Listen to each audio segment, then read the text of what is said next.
जब नदी में डूबने से 10 साल की बच्ची की जान बचाने आई वानर सेना और फिर जो हुआ उसे देख सभी लोग हैरान हो गए।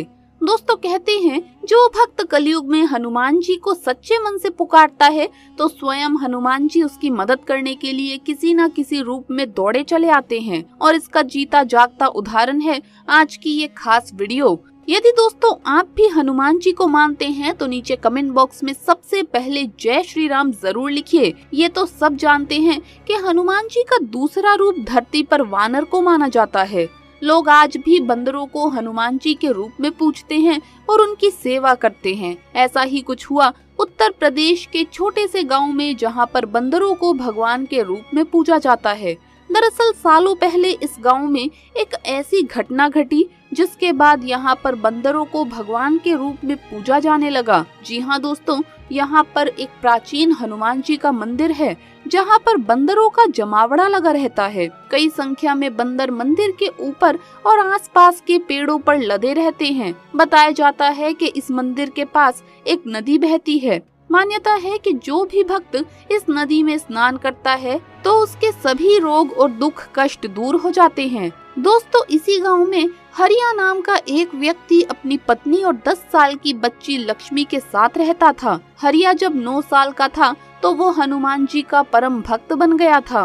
वो रोज सुबह शाम हनुमान जी की पूजा करता तथा 10 बार हनुमान चालीसा का पाठ भी करता था। दोस्तों हरिया सप्ताह के हर मंगलवार पास ही में बने हनुमान मंदिर जाता और हनुमान जी को चोला चढ़ाता था। उसके बाद बंदरों को केला खिलाता था। हरिया स्वभाव में बहुत ही विनम्र और दयालु था, इसीलिए गांव के सभी लोग हरिया का आदर करते थे। दोस्तों एक बार हरिया की बेटी लक्ष्मी बारिश के मौसम में अपने दोस्तों के साथ मंदिर के पास वाली नदी के नजदीक खेलने लगी। बच्चों ने खेलते खेलते लक्ष्मी को धक्का दे दिया, जिसकी वजह से लक्ष्मी नदी में जा गिरी। बारिश में बहाव तेज होने की वजह से लक्ष्मी पानी में डूबने लगी। ये देखकर उसके साथ खेल रहे बच्चे गांव में जाकर सभी को इस बारे में बताने लगे। सभी गांव वाले और लक्ष्मी के माता पिता भागकर नदी के पास पहुँचे तो वो देखते हैं कि लक्ष्मी नदी के बीचों बीच थी और मंदिर के पेड़ पर बैठा एक बंदर नदी में कूदा और लक्ष्मी के कपड़ों को अपने मुंह में दबाकर तैरता हुआ लक्ष्मी को नदी के तट पर छोड़ दिया। ये दृश्य देखकर हर कोई हैरान रह गया। लोगों को अपनी आंखों पर विश्वास नहीं हो रहा था। इसके बाद लक्ष्मी के माता पिता रोते रोते बंदरों का शुक्रिया अदा करने लगे। साथ ही हनुमान जी का भी उन्होंने धन्यवाद दिया। लक्ष्मी के पिता ने उसी दिन मंदिर में प्रसाद चढ़ाया और बंदरों को केला खिलाया। दोस्तों अगली सुबह सबसे हैरान कर देने वाली बात ये थी कि अचानक ही लक्ष्मी के मन में हनुमान जी और बंदरों के प्रति भक्ति की भावना जागृत हुई और वो रोज सुबह शाम हनुमान जी के मंदिर जाती और वहां जाकर पूजा अर्चना करने लगी थी। हर मंगलवार मंदिर के पास मौजूद सभी वानर सेना को वो केला खिलाती। बताते हैं कि जब से लक्ष्मी ने ऐसा किया उसके घर की परिस्थिति बिल्कुल बदल गई। वो अच्छा जीवन व्यतीत करने लगी। उसकी जिंदगी में इतना बड़ा बदलाव देखकर दूसरे वासी भी लक्ष्मी की तरह हनुमान जी की पूजा पाठ करने लगे और बंदरों की सेवा करने लगे। धीरे धीरे वहाँ पर बंदरों का झुंड बन गया।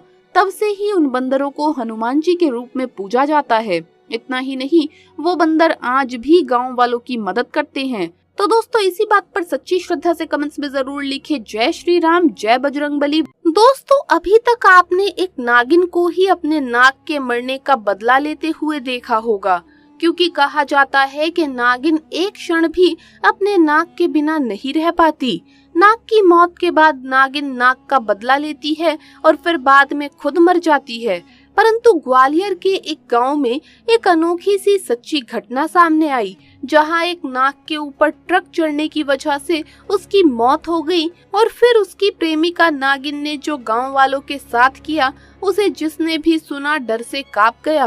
वीडियो शुरू करने से पहले दोस्तों एक बार सच्ची श्रद्धा से कमेंट बॉक्स में हर हर महादेव अवश्य लिखें। दोस्तों देवों के देव महादेव के लिए एक लाइक तो जरूर बनता है। दोस्तों ये घटना है ग्वालियर गांव में रहने वाले दो भाई सुरेश और राम की। सुरेश और राम किसी काम से दूसरे गांव गए थे। उनका खुद का ट्रक था। जब वो घर की तरफ ट्रक से वापस आ रहे थे तो रोड पर अचानक एक नाग आ गया। क्योंकि ट्रक स्पीड में था तो पता ही नहीं चला कि कब नाग गाड़ी के नीचे आ गया। नाग की वहीं मौके पर मौत हो गई। कुछ देर बाद नाग के मृत शरीर के पास एक नागिन आई और काफी देर तक उसके शरीर के आसपास ही घूमती रही। दोनों भाइयों को पता ही नहीं चला कि उन्होंने एक नाग को मार डाला है। दोनों भाइयों ने मजे से रात को अपने माता पिता के साथ खाना खाया और सोने चले गए, परंतु आधी रात को एक नागिन खिड़की के रास्ते आई और सुरेश को डस लिया। सुरेश तेजी से चिल्लाया तो नागिन खिड़की के रास्ते से ही बाहर निकल गई। सुरेश के माता पिता और भाई राम ने जब सुरेश को देखा तो वो डरकर रोने लगे।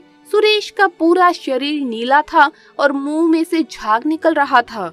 अपने भाई को बचाने के लिए राम तुरंत बाइक लेकर के गया और पास ही के प्रसिद्ध सपेरे को घर ले आया। सपेरा जानकार था। उसने तुरंत सुरेश के शरीर को देखकर ये बता दिया कि इसे एक नागिन ने काटा है। सपेरे ने अपनी विद्या से ये जान लिया कि एक नागिन ने बदले की आग में ये सब कुछ किया है। वो सपेरा राम और उसके माता पिता को बोलता है कि आपका ये लड़का सुरेश तो अब कब का शरीर को त्याग चुका है, अब किसी भी हालत में उसे जिंदा नहीं किया जा सकता, परंतु आपके दूसरे बेटे राम को भी जान का बड़ा खतरा है, क्योंकि इन्होंने एक नाग की हत्या की है और उसकी नागिन आपके दोनों बेटों को मारना चाहती है और एक को मारने में वो सफल भी हो गई है। अब अगर आप अपने दूसरे बेटे राम को बचाने के लिए कुछ नहीं करेंगे तो इसके भी प्राण चले जाएंगे। आपको आज ही मेरे साथ अभी शिव मंदिर चलना होगा, क्योंकि नागिन आपके बेटे को मारने के लिए आसपास ही कहीं छिपी है और मौके की तलाश में है, और केवल महादेव ही अब आपके बेटे को बचा सकते हैं। ये सब सुन राम के माता पिता के तो होश ही उड़ गए।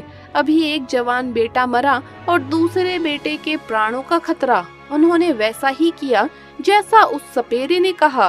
वो शिव मंदिर पहुँचे। सपेरे ने राम से कहा कि महामृत्युंजय मंत्र का जोर जोर से 108 बार तुम्हें जप करना है, और वो सपेरा खुद राम के माँ बाप के साथ शिव मंदिर में ही कहीं छिप गया। भगवान शिव की प्रतिमा के सामने राम महामृत्युंजय मंत्र का जाप जोर जोर से करने लगा। तभी ही शिव मंदिर पर वो नागिन राम को मारने आ गई। जैसे ही वो राम को डसने वाली थी तभी अचानक से बिजली कड़कती है और नागिन के पूरे शरीर में आग लग जाती है और वो भस्म हो जाती है। महादेव शिव ने राम की जान बचा ली थी। सपेरा और राम के माँ बाप ये सब देख रहे थे। जब राम का 108 महामृत्युंजय मंत्र का जाप पूरा हुआ तो उन्होंने उसे सारी घटना सुनाई तो वो हैरान रह गया। उस नागिन से उसे भगवान शिव ने ही बचाया था।